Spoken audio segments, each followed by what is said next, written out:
Hello, it's Atulyamitra here with today's thought of the day. It's good to be here in your company again, thank you. And today what I want to explore with you is the phrase turning up. I've been contemplating this phrase over the last few days, partly because I like to contemplate and partly because the use of language fascinates me. I find that although there are dictionary definitions of words, many of us have our own understandings and ways of using particular words or phrases.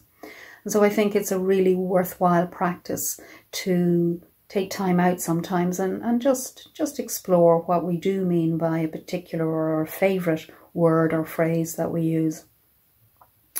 It can also be helpful if somebody else uses a word or a phrase to simply ask them what they mean. It makes for much smoother communication in the long run, particularly if we're not clear what they mean when they use it.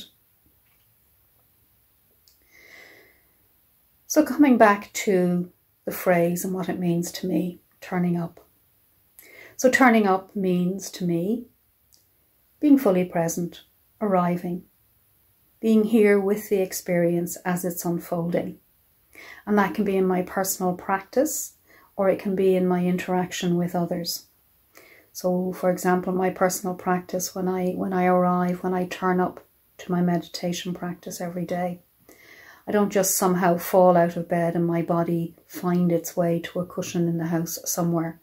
I need to be fully there. I need to be there with my mind, aware of my sensations, my thoughts, my emotions, not to mention what else is unfolding in the experience, as well as the subject of the meditation practice that I'm doing that day, be it, for example, mindfulness of breathing or metta bhavana. But also in my interactions with others. Turning up can mean simply really being present with whoever I'm with.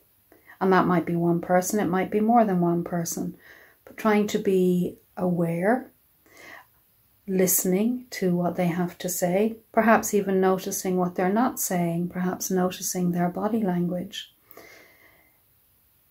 Being open to what they have to say. And that doesn't mean that we're blindly agreeing with them. We may disagree with something they have to say. But again, turning up would be to bring an attitude of curiosity to that experience and perhaps asking questions with an attitude of curiosity. And of course, all of this for me is also an expression of Sangha, of spiritual community and of spiritual friendship, Atulyamitra. You know, within Sangha, we are each other's conditions. I love that idea that each of us, when we turn up for one another, we're enabling and supporting not only ourselves, but one another in our joint practice and with our individual practice. We really are becoming a community. Have you ever noticed that it's much easier to meditate in company than on your own? Many of us notice that. Anything is easier in the company of good friends, of wholesome friends, particularly if it's in the spiritual life. I mean, I can do just about anything. I can meditate alone. I can do many aspects of my spiritual practice alone.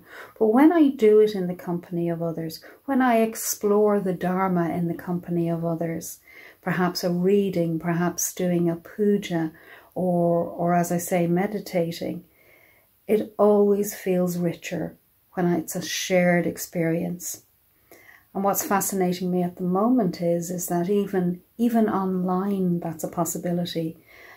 This morning, for example, I was online with people from all over the world.